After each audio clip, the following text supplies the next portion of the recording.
നിങ്ങൾക്ക് വിഷമമൊന്നും ഉണ്ടാവില്ല എന്ന് എനിക്ക് നന്നായിട്ടറിയാം. കാരണം നിങ്ങളുടെ ആജന്മ ശത്രുവിനെയാണല്ലോ പോലീസ് അറസ്റ്റ് ചെയ്ത് കൊണ്ടുപോയത്. എന്നാ എനിക്ക് കുറച്ച് ദണ്ണുണ്ട്. ഞാൻ വളർത്തിയ എന്റെ കുട്ടി തന്നെയാ എന്റെ ഋതുമോള്. ഓ, ഇപ്പൊ മനസ്സിലായി. ചെറിയമ്മയുടെ വാത്സല്യം. ഇത് ഞാൻ പ്രതീക്ഷിച്ചതാ. അതിനിപ്പോ നിന്നെ വിളിച്ചു പറഞ്ഞിട്ട് നിനക്ക് എന്ത് ചെയ്യാൻ പറ്റും? അത് വർമ്മ സാറ് സ്റ്റേഷനിലേക്ക് പോയിട്ടുണ്ടെന്നാ യാമിനി ചെറിയമ്മ പറഞ്ഞ. പിറകെ അന്വേഷിച്ച് നീ ചെന്നാ പിന്നെ അയാളുടെ വായിലിരിക്കുന്ന മുഴുവൻ നീ കേൾക്കേണ്ടി വരും. അല്ലെങ്കിൽ അന്വേഷിച്ചു പോകാൻ നിനക്ക് നാണമില്ലേ? ഒരന്വേഷിച്ചു പോക്കുവരെ വന്നേക്കുന്നു.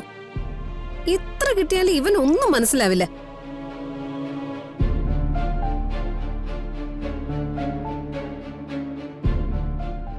ചെറിയമ്മ വിളിച്ച് പറഞ്ഞിട്ടുണ്ടാവും. രാജു വരുമോ? എന്താ നിനക്ക് അവളെ കാണണോ? നിന്റെ മനസ്സ് എനിക്കറിയാം. പക്ഷെ ആ മനസ്സ് അവള് കാണാതെ പോയല്ലോ. അച്ഛനെ മാത്രം മതി എന്നല്ലേ അവള് പറഞ്ഞത്. അപ്പൊ അച്ഛൻ നോക്കിക്കോളും, നീ പോണ്ട. അമ്മേ,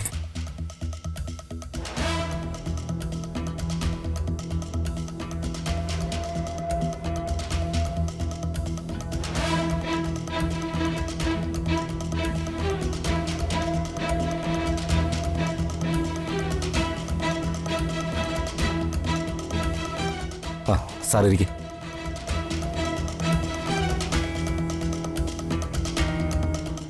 നിയമം പാലിച്ചല്ലേ പറ്റൂ സാർ.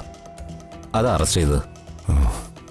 ഞാനൊരു പരാതി പറയാൻ വേണ്ടി വന്നതല്ല, എൻ്റെ മോളെ ജാമ്യത്തിലിറക്കാൻ വേണ്ടി വന്നതാ. സാർ ഇതിലൊന്ന് സൈൻ ചെയ്തു തരൂ. ഇതാ സാർ.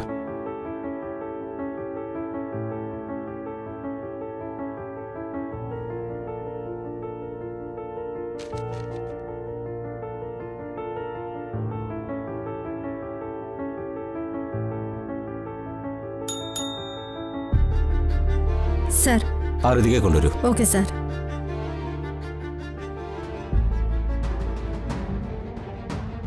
വരൂ.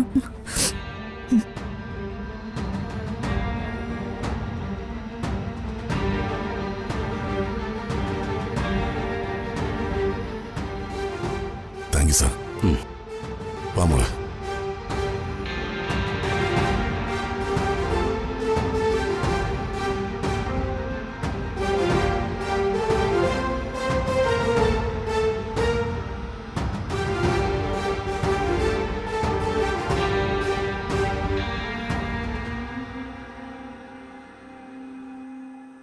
എന്താ യാമിനി, നീ ആരെയാ കാത്തു നിൽക്കുന്നെ?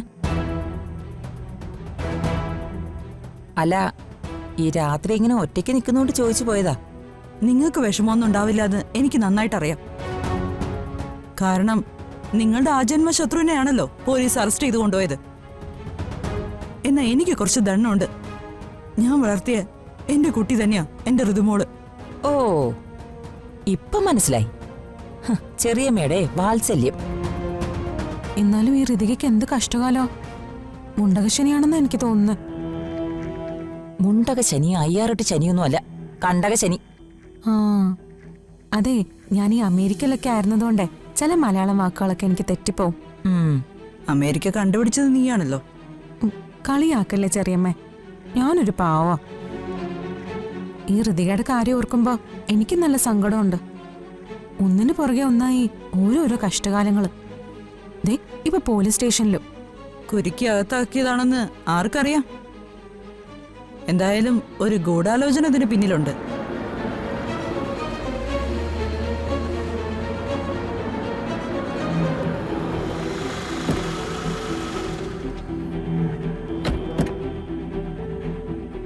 മോളെ ഋതു, മോളെ വെറുതെ വിട്ടല്ലേട്ടാ. കേസുണ്ട് യാമിനി, ഇപ്പൊ ജാമ്യത്തിൽ വിട്ടതാ. കുഴപ്പമൊന്നുമില്ലല്ലോ. അവര് തല്ലിയൊന്നുമില്ലല്ലോ. അവര് കൊല്ലും. ഋതുമോളെ അല്ല, വേറെ ചിലരെ. നിങ്ങൾ തമ്മിൽ വഴക്കുണ്ടാക്കാതിരിക്കുക. പിന്നെ ഇങ്ങനെയൊക്കെ പറഞ്ഞ എന്ത് മറുപടിയാ പറയണ്ടേ ഏട്ടാ? മോള് നല്ല ടയർഡാ.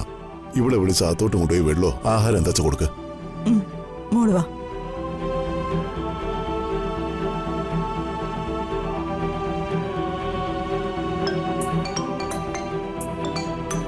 സെയിം ആണല്ലോ. ഹലോ, ആ എവിടാ? ഞാൻ വീട്ടിലെത്തി. ജാമ്യം തരാൻ അവർക്ക് തടസ്സമൊന്നും ഉണ്ടായിരുന്നില്ലല്ലോ അല്ലേ? ഇല്ല സാർ. തൽക്കാലം രക്ഷപ്പെട്ടത് ഋതുമോള് കുറ്റം ഏറ്റെടുത്തുകൊണ്ടാ. ഇല്ലെങ്കിൽ വർമ്മ സാർ രാജിവെക്കേണ്ടി വരുമായിരുന്നു. ഉറപ്പായും. നീ ഋതുമോളുടെ കാര്യമല്ലേ, അത് നമുക്ക് നോക്കാം സാറേ. ശരി സാർ. ശരി സാർ.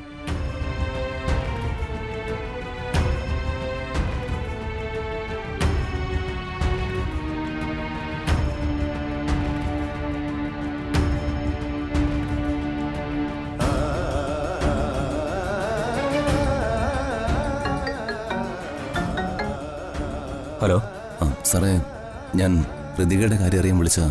ജാമ്യത്തിന് വിട്ടല്ലോ. വർമ്മ സാർ ഒന്ന് മോളെ കൊണ്ടുപോയി. ആ താങ്ക് യു സാർ. പക്ഷെ കേസ് ഉണ്ടാകും രാജു. കേസ് വളരെ സ്ട്രോങ്ങാ. സാക്ഷികളൊക്കെ സ്ട്രോങ് ആയിട്ട് നിൽക്കുക. അവിടെ വെച്ച് 3-4 പേര് കണ്ടവരുണ്ട്. Thank you sir.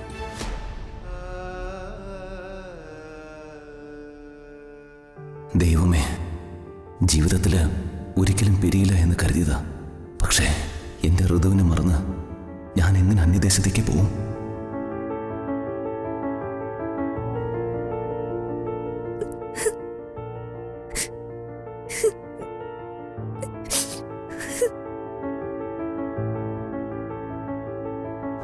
നിനക്ക് നിന്റെ അച്ഛനെ വേണോ അതോ രാജുവിനെ വേണോ? എനിക്കെന്റെ അച്ഛനെ മതി. രാജുവിനെ എനിക്ക് വേണ്ട.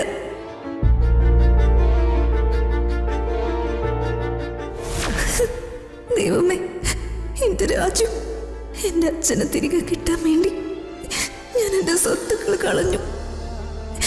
എന്റെ രാജുവിനെ ഉപേക്ഷിക്കേണ്ടി വന്നു.